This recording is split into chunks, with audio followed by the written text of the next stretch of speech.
Ada sebuah kisah yang unik, saudara-saudaraku semua, tentunya kisah di dalam Al-Quran, yaitu kisah mengenai Ashabul Kahfi.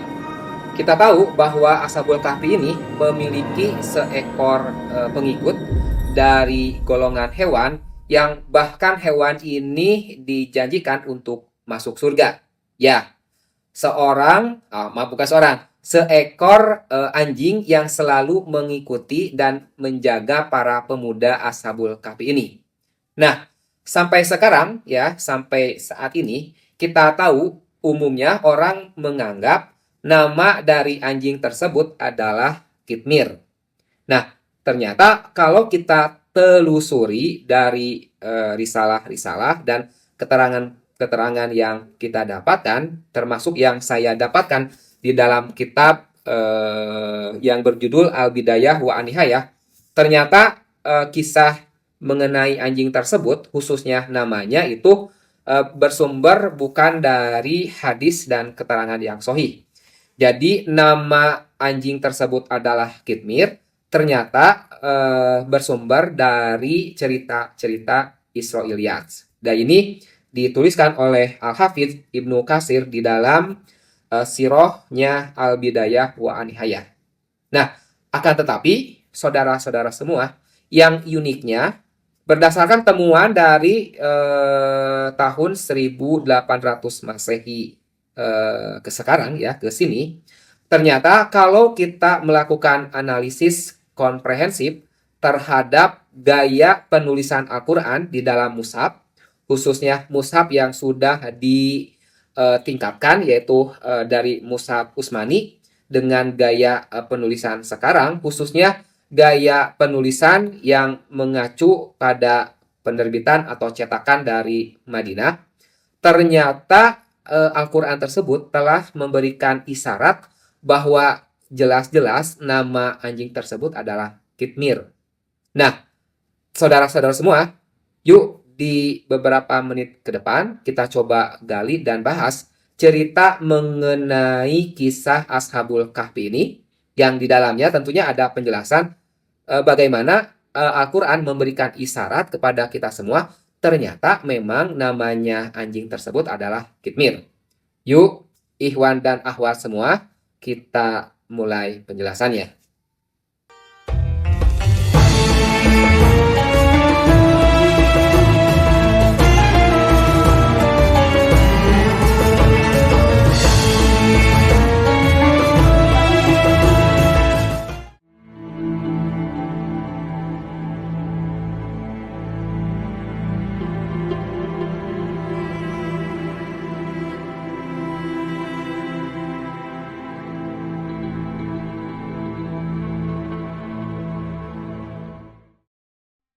Alhamdulillahirabbil alamin wa bihi nasta'inu ala umuri dunya waddin. Asyhadu an la ilaha illallah wahdahu la syarikalah wa asyhadu anna Muhammadan abduhu wa rasuluhu alladzi la nabiyya ba'dah. Amma ba'du. Faqala Allah Ta'ala fil Qur'anil Karim, a'udzu billahi minasy syaithanir rajim. وكذلك بعثناهم ليتساءلوا بينهم قال قائل منهم كم لبثتم قالوا لبثنا يوما أو بعض يوم ولبثوا في كهفهم 300 سنين وازدادوا 9. Studi mengenai kronologi waktu dalam kitab suci kita, ya, Al-Quranul Karim, seringkali menjadi titik temu yang krusial antara iman, sejarah, dan tentunya sains. Salah satu pernyataan yang paling menarik perhatian para ilmuwan, mufassirin, dan para pakar kronologis waktu adalah teks yang termaktub dalam surat Al-Kahfi ayat 25 tadi. Ayat tersebut menyatakan bahwa para pemuda penghuni gua, ya para Ashabul Kahfi tersebut, tinggal di dalam gua dan mereka berada di dalam gua tersebut selama 300 tahun ditambah 9 tahun.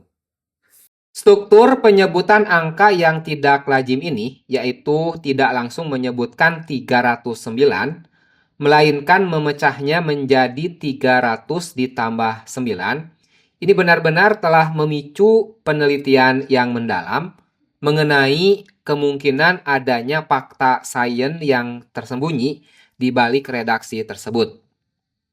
Penelitian-penelitian ini bertujuan untuk membedah secara teknis mengapa angka tersebut dipisahkan dan bagaimana hal itu berkaitan dengan mekanika orbit benda-benda langit seperti pengaruhnya pada perbedaan sistem kalender yang digunakan oleh umat manusia. Fondasi astronomis, dikotomi kalender Syamsiah dan Qomariyah. Untuk memahami signifikasi angka 300 dan 309, langkah pertama yang harus kita lakukan adalah meninjau dasar perhitungan waktu yang berlaku secara universal di seluruh dunia. Secara astronomis, terdapat dua sistem penanggalan utama yang didasarkan pada peredaran benda langit. Pertama adalah tahun matahari atau Syamsiah, dan kedua adalah tahun bulan atau Qomariyah. Perbedaan mendasar di antara keduanya ini terletak pada fenomena alam yang dijadikan acuan perhitungan. Tahun Syamsiah ini dihitung berdasarkan revolusi bumi mengelilingi matahari, sementara tahun Qomariyah ini didasarkan pada revolusi bulan mengelilingi bumi. Tahun Syamsiah yang menjadi dasar kalender Masehi, baik itu sistem Julian maupun Gregorian, memiliki durasi 1 tahun yang setara dengan waktu yang dibutuhkan bumi untuk menyelesaikan satu putaran orbit penuh terhadap matahari. Dalam sistem Julian yang dominan pada masa lampau 1 tahun itu ditetapkan rata-rata sekitar 365,25 hari. Sebaliknya, tahun Qomariyah didasarkan pada fase-fase bulan.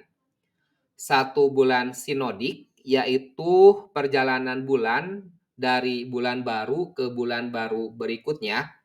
Ini rata-rata berlangsung selama 29,53059 hari.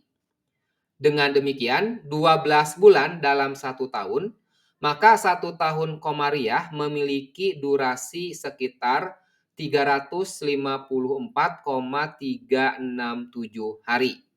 Dan tentunya ada selisih antara tahun Syamsiah dengan tahun Qomariyah. Perbedaan durasi antara kedua sistem ini menciptakan selisih waktu yang konsisten setiap tahunnya. Secara rata-rata, 1 tahun Syamsiah itu lebih panjang, sekitar 10,87 hingga 11 hari dibandingkan 1 tahun Qomariyah. Jadi kalau dibulatkan, 11 hari perbedaannya. Akumulasi selisih inilah yang menjadi kunci matematis dalam memahami redaksi surat Al-Kahfi ayat 25 tadi. Penambahan angka 9 tahun bukan merupakan sebuah kebetulan matematis ataupun cocok logi.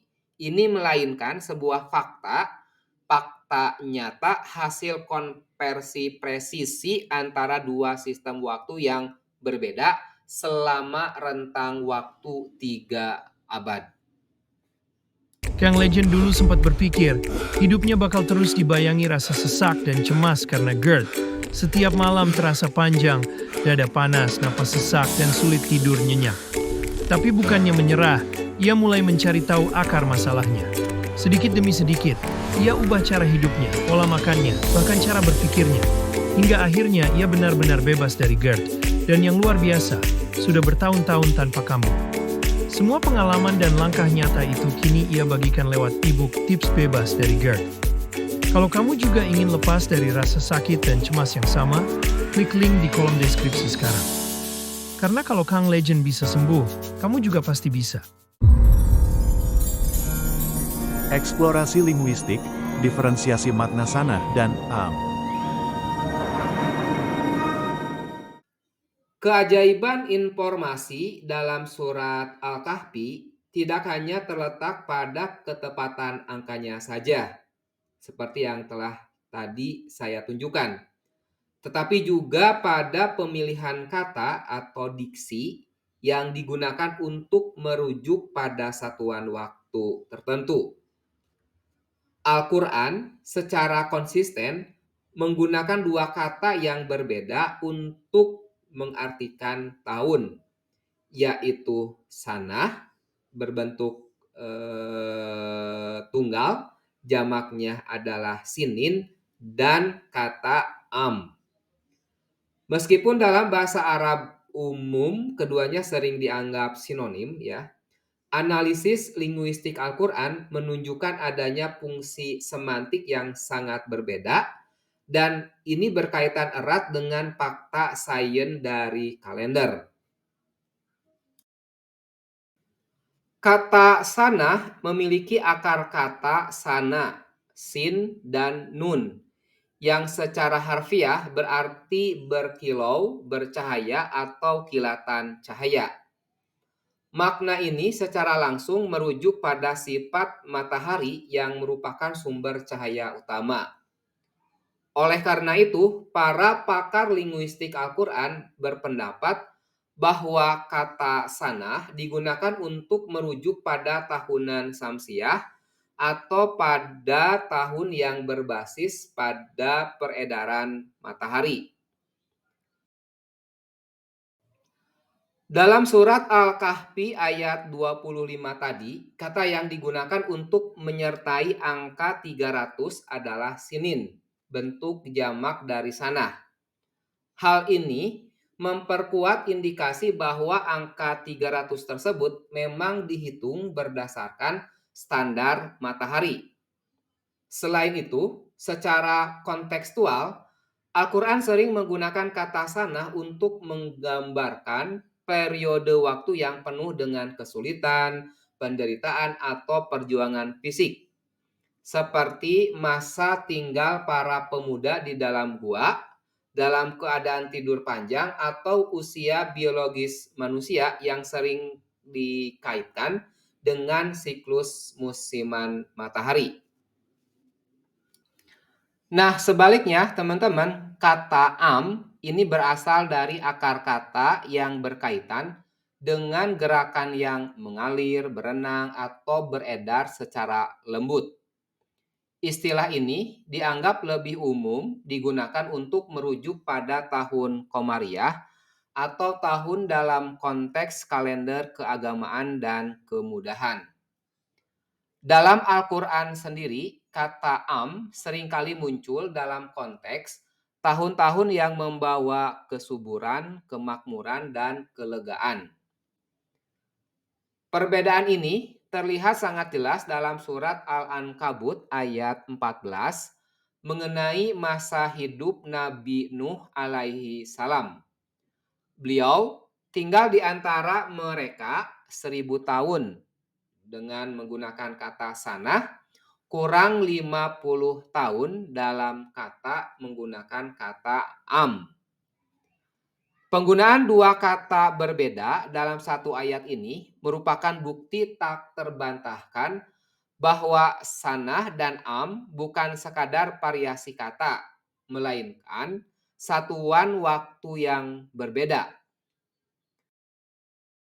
Para mufasir menjelaskan bahwa 1000 sanah matahari merujuk pada masa dakwah beliau yang penuh tantangan. Sementara 50 am ini merujuk pada masa kedamaian setelah banjir besar terjadi. Jika kita menerapkan rasio yang tadi kita hitung, yaitu rasio 1,03 yang ditemukan dalam surat Al-Kahfi, kita dapat melihat konsistensi matematis yang serupa dalam penyebutan durasi di seluruh Al-Quran. Jadi ini kalau kita coba ya lakukan pendekatan antara sanah dan am, tetapi kita dekati di seluruh Al-Quran. Dalam surat Al-Kahfi ayat 25, redaksinya adalah 300 sinin dan mereka menambah 9. Al-Quran tidak mengulang kata sinin setelah angka 9 yang secara balagoh atau retorika ini memberikan ruang bagi pemahaman bahwa 9 tahun tambahan tersebut mengikuti sistem perhitungan yang berbeda dari 300 tahun sebelumnya.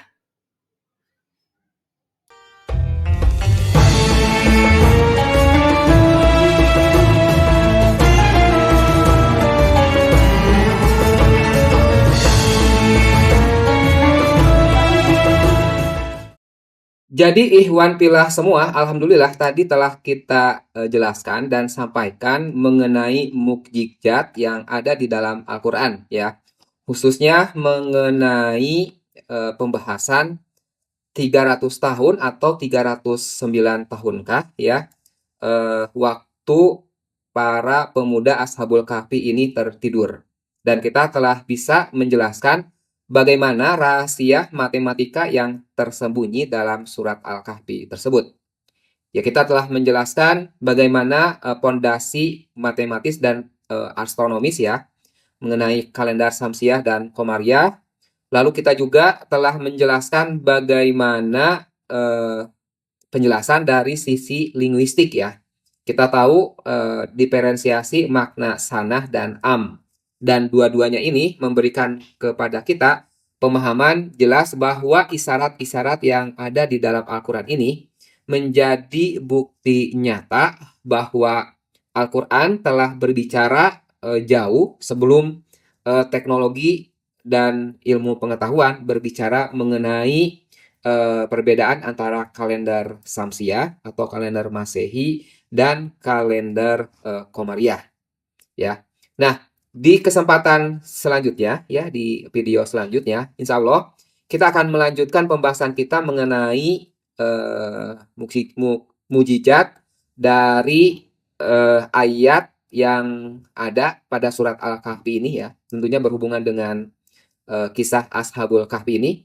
Kita akan coba gali lebih jauh dari hal matematisnya, yaitu mengenai angka faktor 1,03 ya, yang merupakan rasio dari tadi ya 300, 309. Dan kita coba selidiki hubungkan dengan siklus metonik ya, siklus dari astronomi. Nah, kita juga akan bahas juga dari sisi tafsirnya. Tafsir sendiri ya, para mufassirin sendiri ini mentafsirkan ayat dari surat Al-Kahfi ini seperti apa.